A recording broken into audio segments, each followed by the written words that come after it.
there was certainly like a rebellious, like youthful rage kind of in me. And there was also, you know, the fact of the no getting away from fact that I am white, you know, and this is predominantly black music, you know, and people telling me you don't belong, like you're not gonna succeed because you're this color. Then you want to show those people that, you know, that you can and you will. I grabbed the mic, like, though, like in front of actual people that mattered, you know what I'm saying? Like at a club, I got booed. I remember that. It was very traumatic for me.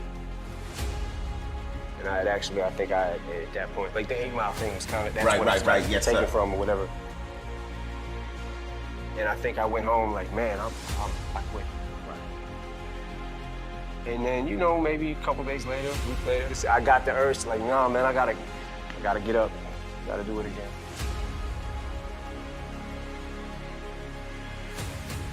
I finally found something that, yeah, this kid over here, you know, he may have more chicks, like he may have better clothes or whatever, but he can't do this like me. You know what I mean? He can't write what I'm writing right now. And it started to feel like, you know, maybe Marshall's getting a little respect.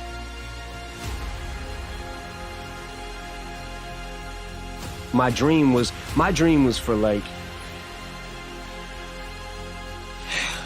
to be able to one day, like, hear rappers that I looked up to on the radio and be like, yo, what if Jay-Z, whoever, what if they heard of me? What if they thought I was dope? You know what I'm saying? Like, that was where my mentality always was with it.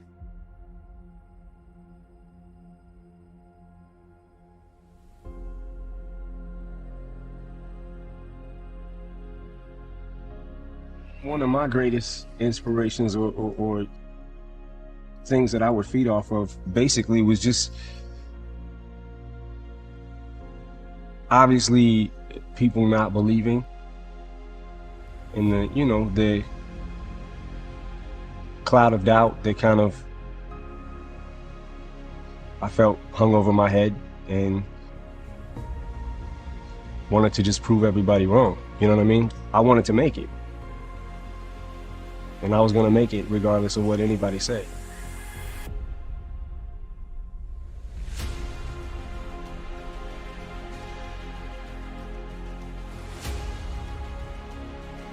I don't think that my goal has changed in the sense of, you know, from this, I rap from the same aspect of when I did when I was a kid. Like, I just wanted to get the respect. I just wanted to get a reaction out of people. I just wanted to be heard, and I wanted people to respect what I do and respect the fact that I respect the craft. You know what I mean? Of MCing. So I really just it's pretty much the same thing again. Kind of, you know, the Detroit mentality to we're kind of the underdog. I feel like we've always been the underdog, and that's kind of how, you know, I've always taken that, it kept that with me. You know what I'm saying? That I want to say fighting spirit that Detroit has. You know, because Detroit, you know, is so resilient. You know, like I feel like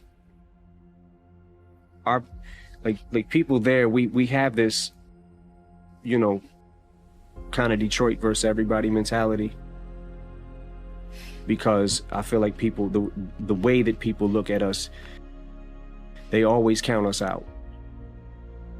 You know what I'm saying? So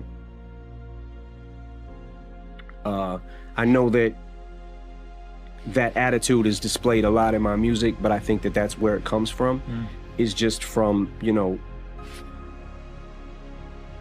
just feeling like we're being counted out.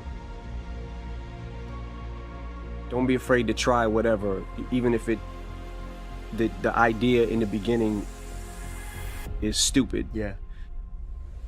You know, because a lot of ideas in beginning stages, not mine, of course, mine are just insane from the moment I think of them. Of course. But sometimes ideas, you know, they're not always the greatest. Yeah.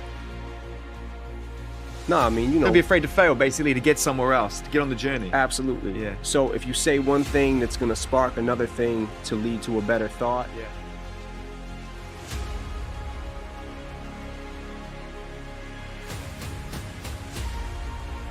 I always write, you know, and I probably always will.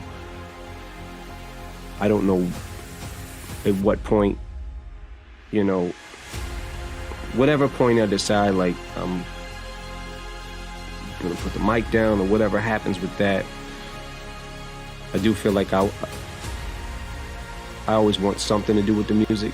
So whether it's producing or whatever, you know, ends up happening, I think that I just want something to do with it, you know. Music is always gonna be in my head, so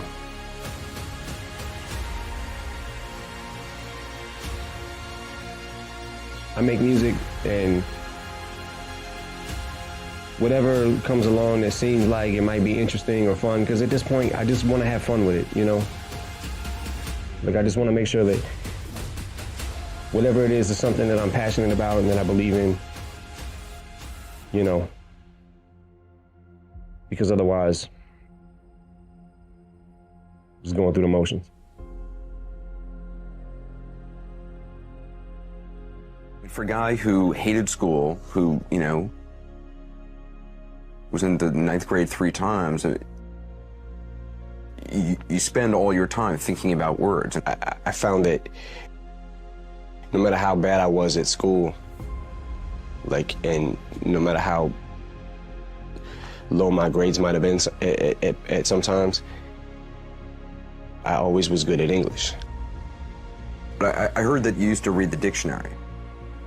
I just felt like I want to be able to have all these words at my disposal in my vocabulary at all times, whenever I need to pull them out. You know, somewhere they'll be stored, like, locked away in.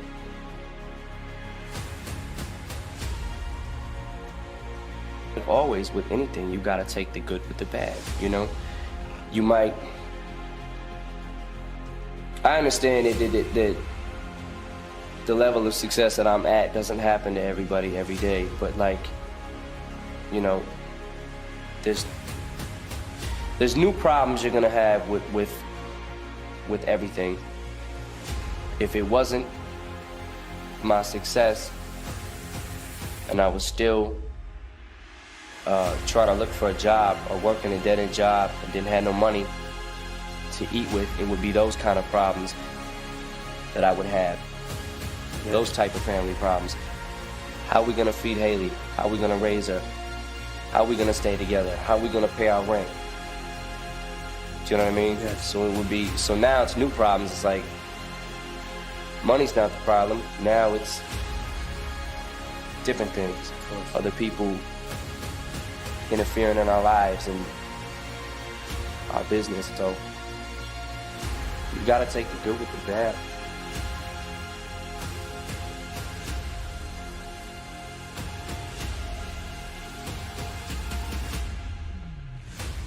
Had it in me, but wasn't quite sure how to bring it out yet. I wanted people to hear me so bad, and I wanted to do my shit, but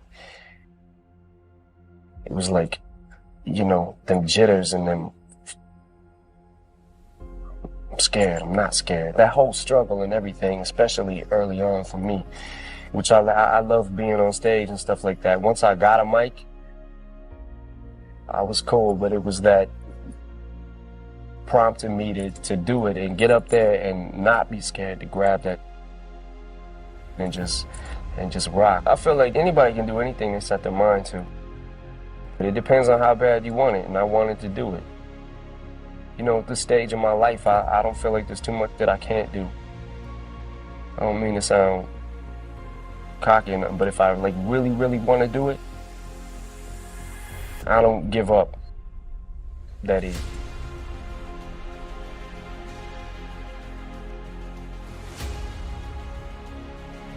I had to admit that I had a problem.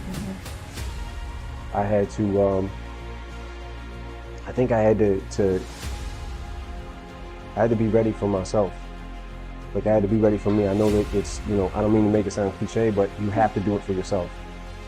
You know, you can't do it for other people. And I think that when I went to rehab the first time back in, I think 2005,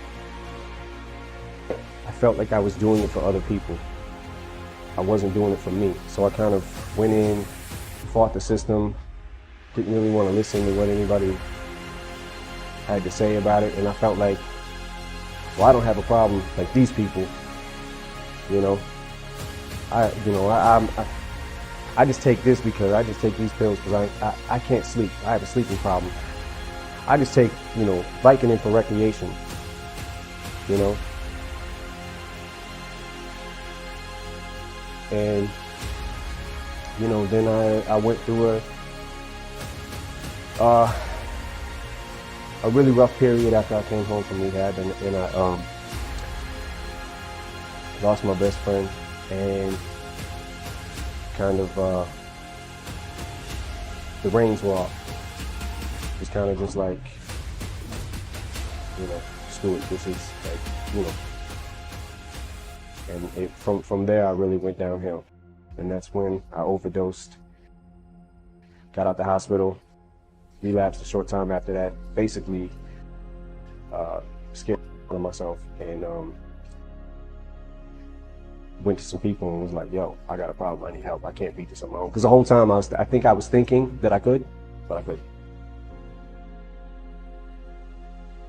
First, before anything, I'm a father before I'm a rapper. So, you know, my daughter comes first no matter what. And if there's important things going on in her life that I need to be there for, then I'll drop what I'm doing, or we schedule around it. And a lot of times I take her with me, and, you know, she's been on the road with me before, so she's like, like my little homie, man. Like, she's like my little sidekick sometimes. It's hard. Like, I'm not gonna front. Like, sometimes it gets hard to try to balance them out. But like I said, before anything, I'm a father.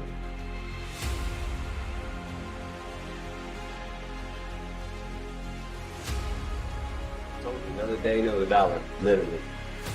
McDonald's, no motherfucking cuisine, dining out, food, good food, nothing. We're on a fucking budget here. We're on a budget. I had to walk here. They rode the fucking bus. I had to walk here. With a goddamn backpack the size of my house. I got my house in my backpack. My motherfucking underwear, socks, all that shit. Everything. Do-rags, hats. You see me wearing the same clothes, go back to yesterday. You see me wearing the same shit. Only thing I did is switch my do-rag, that's it. Same goddamn shit. Every day. That's why I say another day, another dollar. Same shit, same clothes.